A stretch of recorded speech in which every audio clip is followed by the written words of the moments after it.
Hi friends, మీకు కనుక ఈ వీడియో నచ్చినట్లయితే తప్పకుండా లైక్ చేయండి. ఎట్టి పరిస్థితులను అంజు తల్లిదండ్రులు ఎవరో మా ఆయనకు తెలియనివ్వను అని చెప్పి ఆరు అంటూ ఉంటే, మళ్ళీ నువ్వు తప్పు చేస్తున్నావు బాలిక, వీరికి వ్యతిరేకంగా వెళ్ళడం చాలా తప్పు అని చెప్పి గుప్తా అంటూ ఉంటాడు.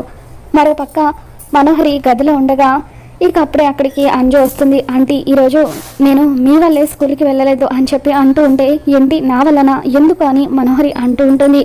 ఇకప్పుడు అంజు, ఈరోజు మీరు మీ చేతికి తాయెత్తు కట్టమన్నారు కదా ఆంటీ, అందుకే స్కూల్ ఎగ్గొట్టి మరి మీరు నన్ను హగ్ చేసుకుని ముద్దు పెట్టగానే నేను మీ చేతికి తాయెత్తు కట్టేశాను అని చెప్పి అంజు అంటూ ఉంటుంది. దాంతో మనోహరి ఎంతగానో ఆనందపడిపోతూ ఉంటుంది. అంజు నా చేతికి తాయెత్తు కట్టిందంటే గోర ఖచ్చితంగా ఆరుని బంధించేసి ఉంటాడు అని చెప్పి మనోహరి ఎంతగానో పొంగిపోతూ, చాలా థ్యాంక్స్ అంజు, నువ్వు నాకు చేసిన హెల్ప్ని నేను జీవితంలో మర్చిపోలేను అని చెప్పి అంటూ ఉంటే, ఏంటో ఆంటీ, రోజుకి ఒక్కరికైనా హెల్ప్ చేయకపోతే నాకు అదోలా ఉంటుంది. మొన్నటికి మొన్న ఒక అమ్మాయి బుక్స్ అడిగిందని చెప్పి నా బుక్స్ అన్నీ కూడా నేను ఆ అమ్మాయికి ఇచ్చేసాను. ఏంటో నా మంచితనం అని చెప్పి అంజు నాన్ స్టాప్గా మనోహరికి ఏదో ఒకటి చెబుతూనే ఉంటుంది. అసలు నేను లేకపోతే ఈ ఇంట్లో వాళ్ళు ఎలా బతుకుతారో ఏంటో అని అంజు అంటూ ఉంటుంది. ఇకప్పుడు మనోహరి, సరే అంజు, నాకు కాస్త హెడ్ఏక్గా ఉంది, నేను రెస్ట్ తీసుకుంటాను, నువ్వు చెప్పే స్టోరీ అంతా నేను తర్వాత వింటానులే అని చెప్పి అంజుని మనోహరి అక్కడి నుండి పంపించేసి తలుపులు వేసుకున్న తర్వాత అర్జెంటుగా గోరాకి ఫోన్ చేయాలి అని గోరాకి ఫోన్ చేస్తుంది. చెప్పు గోరా, మన గెలుపుని నీ మాటల్లో వినాలని అనిపిస్తుంది. నేను కోరుకున్న జీవితం గురించి నువ్వు నాకు చెబుతూ ఉంటే నీ మాటల్లో వినాలనిపిస్తుంది. ప్లీజ్ గోరా చెప్పు, ఆ ఆరుని బంధించేసావు కదా, నీకు శక్తులు వచ్చేసాయి కదా అని చెప్పి మనోహరి చాలా ఎగ్జైట్ అవుతూ అడుగుతూ ఉంటే, ఇకప్పుడు గోరా, లేదు మనోహరి, నేను కరెక్ట్గా ఆ ఆత్మని బంధించే టైంకి అమర్ వచ్చి మొత్తం కూడా చెడగొట్టేశాడు అని చెప్పి అంటూ ఉంటాడు. దాంతో మనోహరి, నేను ఎంతో కష్టపడి ఆ ఆరుని బంధించడం కోసం నన్ను నేను ఎరగా వేసుకున్నాను గోరా, ఇంత చిన్న పని కూడా చేయడం చేత కాకపోతే ఎందుకు అని చెప్పి మనోహరి తిడుతూ ఉంటుంది. ఇకప్పుడే గోరా ఫోన్ కట్ అవుతుంది.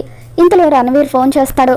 ఇకప్పుడు రణవీర్ ఫోన్ చేశాడన్న విషయం తెలియక గోరాని మళ్ళీ ఫోన్ చేశాడేమో అనుకుని మనోహరి ఫోన్ లిఫ్ట్ చేసి గోరాని తిడుతున్నట్టుగా తిడుతూ, ఒక్క పని కూడా చేయడం చేత కాదు అని చెప్పి అంటూ ఉంటే, ఇక అప్పుడు రణవీర్ మనోహరి అని చెప్పి అంటూ ఉంటాడు. దాంతో మనోహరి, ఇదేంటి రణవీర్ ఫోన్ చేస్తున్నాడు అని చెప్పి ఒక్కసారిగా షాక్ అవుతూ ఉంటుంది. నువ్వు ఎవరిని తిడుతున్నావో నాకు తెలియదు, కానీ నువ్వు అనుకున్న వ్యక్తినైతే నేను కాదు అని చెప్పి రణవీర్ అంటూ ఉంటాడు. చెప్పు, ఎందుకు నాకు ఫోన్ చేసావని చెప్పి మనోహరి అంటూ ఉంటుంది. ఇక అప్పుడు రణవీర్, నేను ఎందుకు ఫోన్ చేశానో నీకు తెలీదా మనోహరి, నీ ఇష్టానికి నువ్వు ఇందాక నా ఇంటికి వచ్చి వెళ్ళిపోయావు, ఎందుకు వచ్చావో తెలీదు, ఎందుకు వెళ్ళిపోయావో కూడా తెలీదు అని చెప్పి రణవీర్ అంటూ ఉంటాడు. ఏంటి, ఇందాక ఆ ఆరు నాలో ప్రవేశించిన తర్వాత ఆ రణవీర్ని కలిసిందా, కలిసి ఏం నిజం తెలుసుకుని ఉంటుంది అని చెప్పి వెంటనే నేను నిన్ను కలవాలి అంటూ రణవీర్కి చెబుతూ ఉంటుంది. ఎక్కడున్నావు ఇప్పుడు అని చెప్పి మనోహరి రణవీర్ని అడుగుతూ ఉంటే, నేను ఎక్కడుంటానో నీకు తెలీదా మనోహరి అని చెప్పి రణవీర్ అంటూ ఉంటాడు. సరే, నేను ఇప్పుడే వస్తున్నాను అని చెప్పి మనోహరి అంటూ ఉంటే, సరే నేను నీ కోసం ఎదురు చూస్తూ ఉంటాను అని చెప్పి రణవీర్ అంటూ ఉంటాడు. ఇక తర్వాత మనోహరి పరుగున రణవీర్ దగ్గరికి వెళ్తుంది. రణవీర్, ఇందాక నేను నీ దగ్గరికి వచ్చానని చెప్పావు కదా, వచ్చి అదేం మాట్లాడింది అని చెప్పి అంటూ ఉంటే, అదేంటి మనోహరి, వచ్చింది నువ్వు కాదు అన్నట్టుగా అలా మాట్లాడుతున్నావు, ఇంతకీ వచ్చింది నువ్వు కదా అని చెప్పి రణవీర్ అడుగుతూ ఉంటాడు. దాంతో మనోహరి ఆ ఆత్మ అని చెప్పి చెప్పబోయి ఆగిపోతూ, నేనే వచ్చాను, వచ్చి నీతో ఏం మాట్లాడాను అని అంటూ ఉంటే, షార్ట్ టర్మ్ మెమొరీ లాస్ ఏమైనా వచ్చిందా మనోహరి, ఏం మాట్లాడావో నీకు గుర్తులేదా అని చెప్పి అడుగుతూ ఉంటాడు.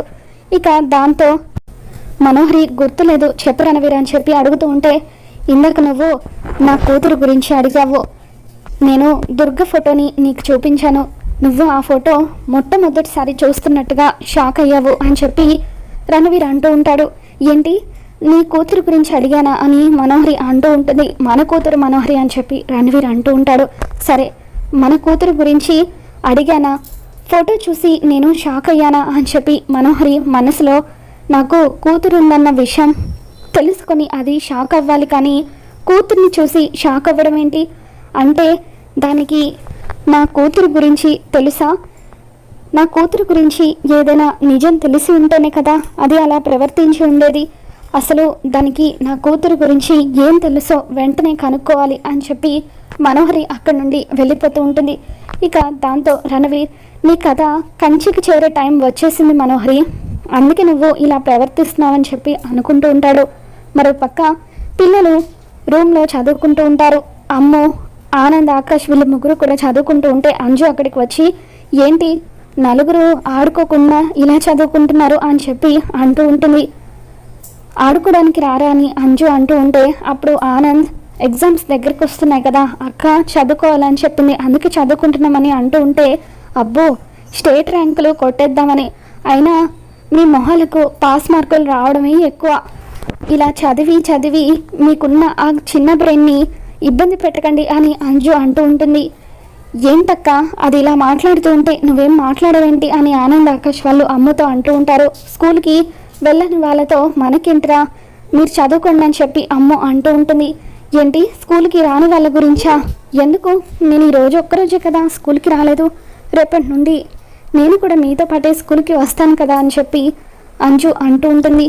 ఇక అప్పుడు అమ్మ, అంజు పాప ఒకసారి ప్రిన్సిపల్ మేడంని గుర్తు చేసుకో, ప్రిన్సిపల్ మేడం డాడ్ని నువ్వు స్కూల్కి తీసుకువస్తేనే నిన్ను స్కూల్లోకి రానిస్తానని చెప్పింది, ఒకసారి డాడ్ని కూడా గుర్తు చేసుకో, ఈరోజు నీ మీద ఎలా ఫైర్ అయ్యారో వీళ్ళిద్దరిని గుర్తు చేసుకుని అప్పుడు నువ్వు మాతో మాట్లాడని చెప్పి అమ్మ అంటూ ఉంటుంది.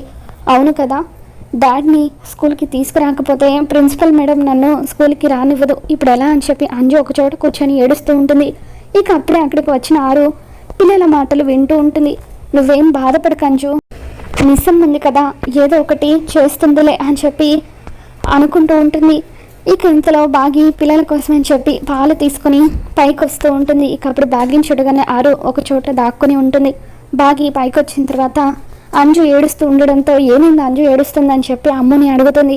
ఈరోజు మేడం గారు స్కూల్ ఎగ్గొట్టారు కదా, ప్రిన్సిపల్ మేడం ఏమో డాడీని రేపు స్కూల్కి తీసుకొని రమ్మని చెప్పారు, డాడీని తలుచుకొని మేడం గారు ఏడుస్తున్నారు అని చెప్పి అంటూ ఉంటే ఇక అప్పుడు బాగి వెళ్ళి, ఏంటి నీ ప్రాబ్లం అంజు అని చెప్పి అంటూ ఉంటుంది. నీ ప్రాబ్లం ఏంటి మిస్సమ్మ అని చెప్పి అంజు అనడంతో ఇక అప్పుడు బాగి, చూడు అంజు పాప, నీకు రేపు స్కూల్ యూనిఫామ్ వేసుకున్న తర్వాత నాతో అవసరం పడొచ్చేమో ఒకసారి ఆలోచించుకొని అంటూ ఉంటుంది. ఆకలిసిందని సింహం గడ్డి తినడం ఎక్కడైనా చూసావా అని చెప్పి అంజు అంటూ ఉంటుంది. ఇక ఆ తర్వాత డాడీతో మాటలు పడే కంటే ఈ లూజ్ టార్చర్ భరించడమే బెటర్ ఏమో అని చెప్పి అంజు ఆలోచిస్తూ ఉంటుంది. ఇక ఆ తర్వాత ఆరు గది దగ్గర నిలబడి మొత్తం కూడా చూస్తూ ఉంటుంది. ఇక అప్పుడు ఆరు చూడడం బాగా గమనించి, ఇదేంటి అక్కలాగా ఉంది, అక్క ఈ టైంలో ఇక్కడేం చేస్తుంది అని చెప్పి బయటికి వస్తూ ఉంటే ఇక అప్పుడు ఆరు పరుగులు పెడుతూ గార్డెన్లోకి వస్తూ ఉంటుంది. ఏమైంది బాలిక, ఎందుకు ఇలా పరుగులు తీస్తున్నావు అని చెప్పి గుప్తా అడుగుతాడు. నేను పిల్లల గది దగ్గర ఉండడం మిస్సమ్మ చూసేసింది, ఇప్పుడు తను ఈ టైంలో పిల్లల దగ్గర ఏం చేస్తున్నావు అని అడిగితే ఏం చెప్పాలో నాకు అర్థం కావట్లేదు గుప్తా గారు, ఏదో ఒక సలహా ఇవ్వండి అని చెప్పి ఆరు అంటూ ఉంటే, భలే దొరికావు బాలిక, మా లోకానికి వెళ్ళిపోదామని నేను ఎన్నిసార్లు బ్రతిమలాడాను, అయినా సరే నువ్వు నా మాట విన్నావా, ఇప్పుడు అనుభవించు, నీకు తగిన శాస్తి జరిగింది అని చెప్పి ఇక అలా పాట పాడుతూ గుప్తా డాన్స్ వేస్తూ ఉంటే, మీ పేరు గుప్తా అని కాదు సైకో గుప్తా అని పెట్టాల్సింది అని ఆరు పారిపోతూ ఉంటే అప్పుడు మాయ ఉంగరంతో గుప్తా ఆరుని బంధిస్తాడు. ఎక్కడికి వెళ్తావు బాలిక, ఇప్పుడు నేను నిన్ను బంధించాను కదా, ఎక్కడికి వెళ్ళలేవు అని గుప్తా ఆరుని బంధిస్తాడు. ఇక ఇంతలో బాగి అక్కడికి వచ్చి అక్క అక్క అని చెప్పి పిలుస్తూ ఉంటుంది. ఇక బాగిని చూసి ఆరు ఒక్కసారిగా షాక్ అవుతూ తను అడిగే ప్రశ్నలకు ఏం సమాధానం చెప్పాలో తెలియక అయోమయంలో ఉంటుంది. మరి ఈ వీడియో మీకు నచ్చినట్లయితే తప్పకుండా లైక్ చేయండి.